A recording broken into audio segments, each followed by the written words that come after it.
Bonsoir, bonsoir, bonsoir, bonsoir à tous. Lelo te ko solo waka sije moko te ko solo masolo ya kamere kanindi wa kanindi.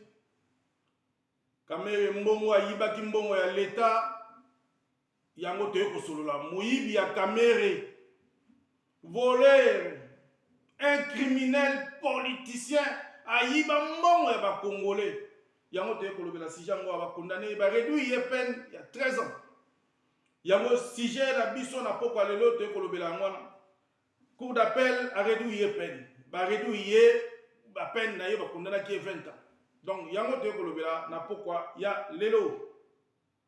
Tokene moi lombango e biso toza pour 10 minutes actualité politique ya mboka na biso to pesi ba mbote na babone nyonso tout batala ka biso to pesi mbote na Alain Kangala to pesi mbote na vena biso Walis to pesi mbote na masa na biso Mathieu Kindundu to pesi mbote na Nathanael to pesi mbote na Sosi Pada e na ba masa mususu to pesi bino ba mbote ebele ali azul ba mbote ebele bipai bozali lelo te kumbela ka masolo moko ya kamere kanindi wa kanindi un bandit un criminel un directeur ya cabinet na mokili na monde na to mona te muyibi ya ndengwana un voleur ayibi mbongo ya leta mbongo wana ezali quelque part akobimaka te tango mbongo wana bimiti apesi yango te il faut pesa mbongo wana mais c'est Chilombo toza kotinda toza koloba maloba oyo yango fo koyoka biso Chilombo toyeli su toza répéter kaka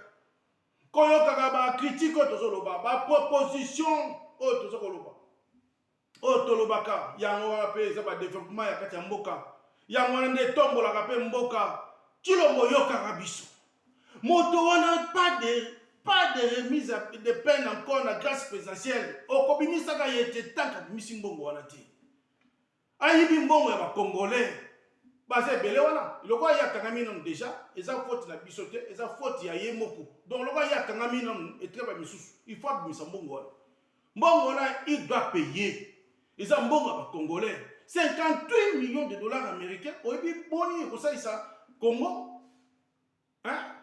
Malgré tout, misusu wana bazo kokanga bango toyebi te ba misusu bango wana penza IGF o bengi IGF Inspection Générale des Finances wana ebite contrôle yango basala raison il y a pas ça complice na IGF wana baza ba complice ba kebele bazo yiba mbongo ba Congolais eza na mbongo te Congo eza na mbongo te dernièrement lobi awa ba sénateur ba yibi 4 sénateurs groupe Alexis Tamboué ba yibi 120 millions de dollars américains.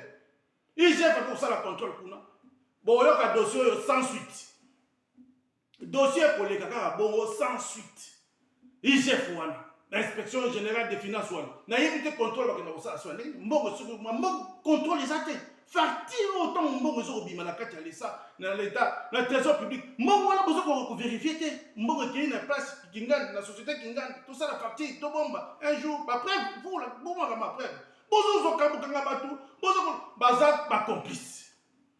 Nazi sabino IGF wana baza ba complice. Toko solo la sujet la maman na mission ko yamba la sim. C'est incroyable bozo ni maté bato bazo batela mbongo ya l'État, qu'est-ce ya l'État, mais il n'arrive pas à contrôler. Ba facture les actes kaka IGF, inspecteur de finances, général de finances, bato banga ba griffe minen wana, mais et l'autre côté, il fait même pas de contrôle.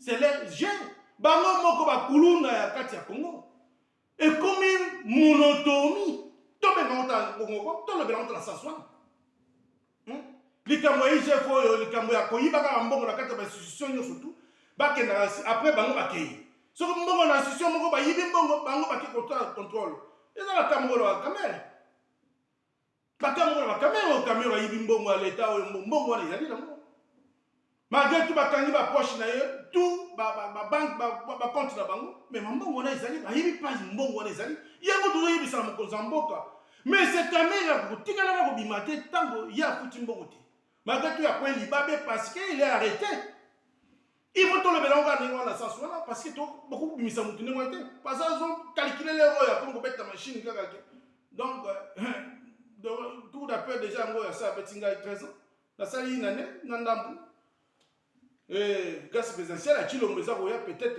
okobeta 13 ans de prison oyibi mbongo oko finir peine na yo surtout kuna monsieur Kamere eza koyina te eza kofinga te eza bambongo ya leta mbongo ya bakongole yango na toza kosolola toyebisa na baautorité ya mboka gouvernement congolais nayebi te o Congo eza na mbongo te mpo bambongo wana bato ozoyiba bozoyiba ngo nange gouvernement congolais bakongolais Congo na kesi mbongo eza te mbongo wana bango bayibaka wana ebimaka ndenge nini ezalaka bandaka na ndenge nini mpo mbongo nebima na kati ya kesi ya leta sans contrôle au IGF sans contrôle IGF wana tozobeta to 7 heures IGF wana inspection générale des finances wana baza bato lokuta ce sont des menteurs ce sont des puluna baza kokosa institution moko so esu kaka problème kaka be bango baye au contrôle na suka nango sans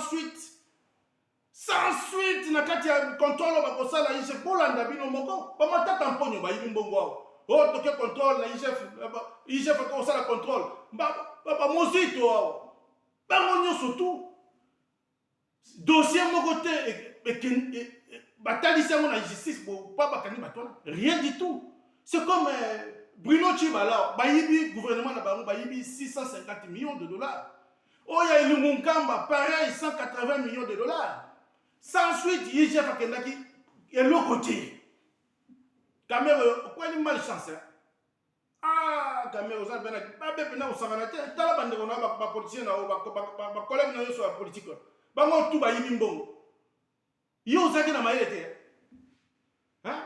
oyibi mbongo po bakuta 13 ans na kati boloko te parce que oyibi mbongo ezali un directeur de cabinet baka koso makambo justice à Congo et justice congolaise a kosa makambo ke yo oyibi mbongo te bakuta o asali rêve je ne crois pas justice asali ki rêve oyibi mbongo ya mbache yo oyibi oza conscient que mbongo wana nga na yibaki c'est la vérité. C'est la vérité, monsieur Kamere. Oyibaki mbongo, il y a pas Congolais. Il y a un mérité 13 ans de prison.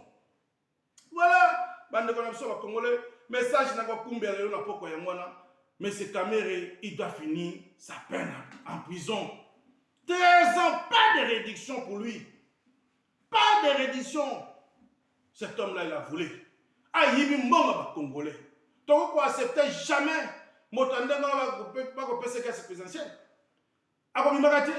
Il va finir. Peine et ça lui passe makambo tozo kolobela vraiment makambo ya Kamere yangona to kolobela to tanga nanu moi procès ngona oyo ba motifo bakangela ki yawa.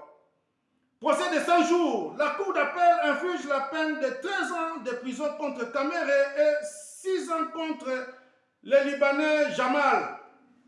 La cour d'appel de Kinshasa a rendu ce mardi 15 juin 2021 son verdict sur le dossier qui oppose Vital Kamere et consorts au ministère public. Voilà, Kamere, il a volé.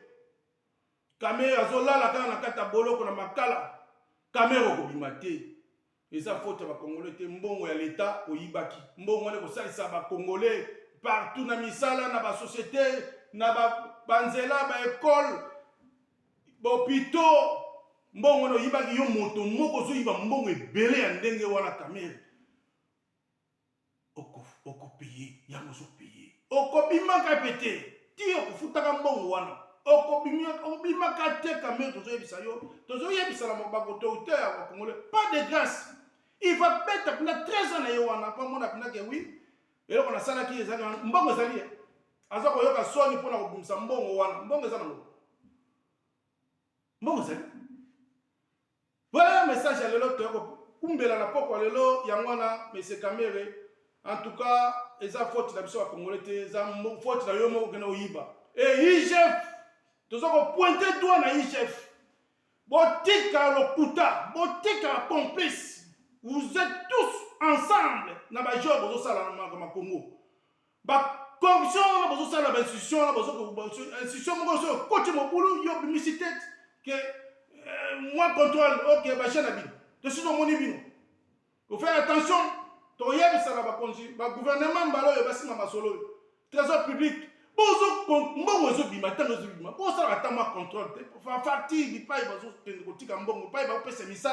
moi contrôle wana to ka suba makele lote Merci mingi na bao balandi biso tomonen na bino mbala sima. Abonnez-vous na Bino Kalonjimanza TV. Ande to soga masolo ya politique ya mboka na biso.